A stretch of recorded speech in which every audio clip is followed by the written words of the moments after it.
pala si Tita Nabi. So, good morning. Ayan. Siyempre, pagkagising natin as per parent, unahin natin magpakain ng ating mga alaga. Ayan, ang dami-dami nila. Ganyan ang aking morning routine everyday. Pagbangon, gayak ng pagkain ng ating mga baby. Siyempre, after natin magpakain, iinom muna tayo ng tubig na maligamgam. Yes po. Hindi ako agad nagkakape. Yan yung iniinom ko sa umaga. Ayan, ang sarap sa pakiramdam sa katawan. Pag yan yung una mong iinumin. Ayan, ipapasyal ko muna kayo dito sa aming bakuran. Pasensya na sa aking itsura. Siyempre, bagong gising ang tita nyo. Ayan, lakad-lakad muna tayo sa aming bakuran. Medyo maluwang tong aming bakuran, guys. Ayan. Papakita ko sa inyo ang New Zealand sa likod bahay. Eme. Ayan yung likod namin. Matatanaw mo dyan is yung bundok ng Sierra Madre. Yes guys, bundok yan ng Sierra Madre. Yan ang aming shield tuwing may bagyo. Dahil itong lugar namin is dalawin ng bagyo. Madalas magkabagyo dito sa Aurora, guys. Ayan. Naririnig nyo yung mga kuliglig, diba? Probinsya. Ayan yung bundok ng Sierra Madre. And mas maganda siya sa personal, syempre. Kasi yung cellphone ko, hindi siya nabibigyan ng justice. Kasi nga, ang labo niya. Pero sobrang ganda niya sa personal. Lalo na yung bundok ng Sierra Madre. Green na green siya. Tapos maganda sikat ng araw. So, ayan yung buo naming paligid. Papasyal ko muna kayo sa garden ng aking nanay. Itong buong paligid namin, guys, punong-puno siya ng mga halaman. Kasi mahilig maghalaman yung nanay ko sa yung tatay ko. Silang dalawa yung nagtatanim. Pero kalimitan dyan is tanim ng nanay ko. Yan, katulad niyan yung dapo, ang laki, diba? Dito natin sisimulan sa gilid. Ayan, iba-iba yung tanim niya dyan. Ayan, aking bebe. Hi, Manchin! Takot siya sa camera. Ayaw yung pa-video.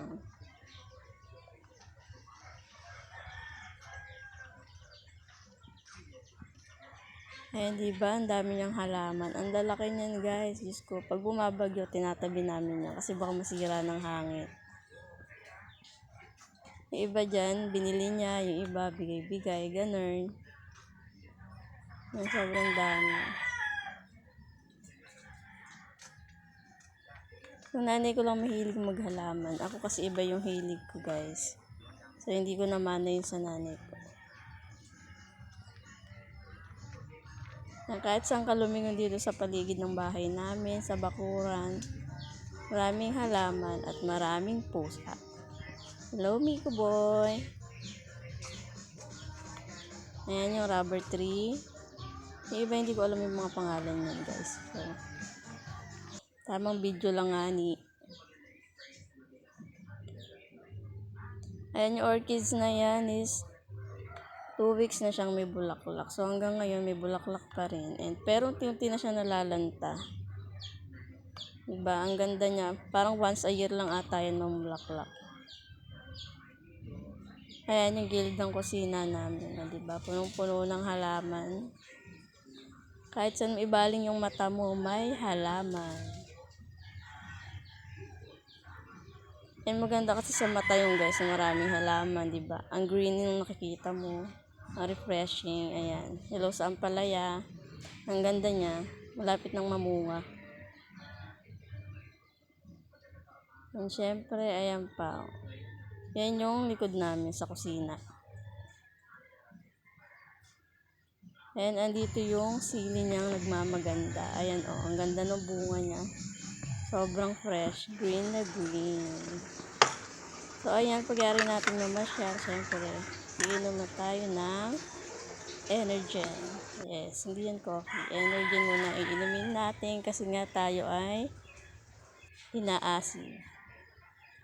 So, after nyan, itong nanay ko, wala siyang magawa. Ayan, anungkit ng mangga. Bibigay daw niya yan sa kanyang kumare. Kasi guys, ang dami bunga ng mangga namin. Nagkakahulog na siya, so sayang naman. Ayan, sorry na sa tricycle, maingay.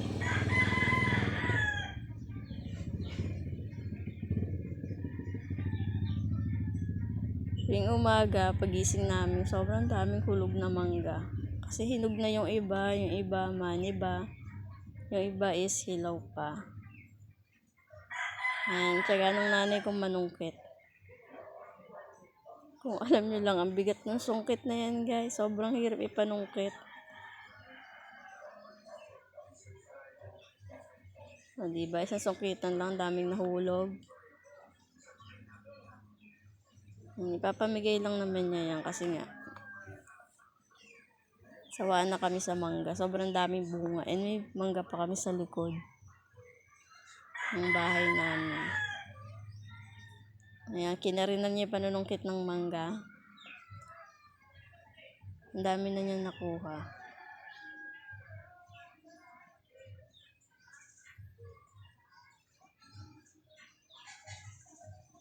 Yan, for the voice over lang tayo guys. Kasi nga habang nire-record ko yung mga videos ko, yung mga clips.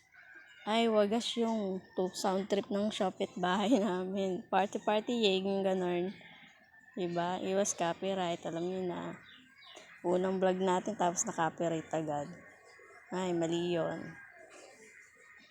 So, ayan, for the pulot pa rin siya hanggang ngayon. Sansako na yata ipapamigay niyang mangga. Wanto sawa yung pagbibigyan niya ng mangga. Sobrang dami.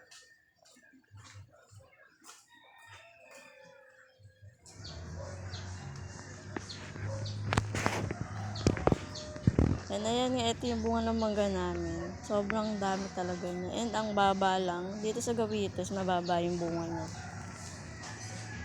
Maabot lang ng kamay mo. Siyempre hindi yan. Nasa bubong yan. Ito. Yan. Yan yung sinasabi ko. Abot lang ng kamay. Diba?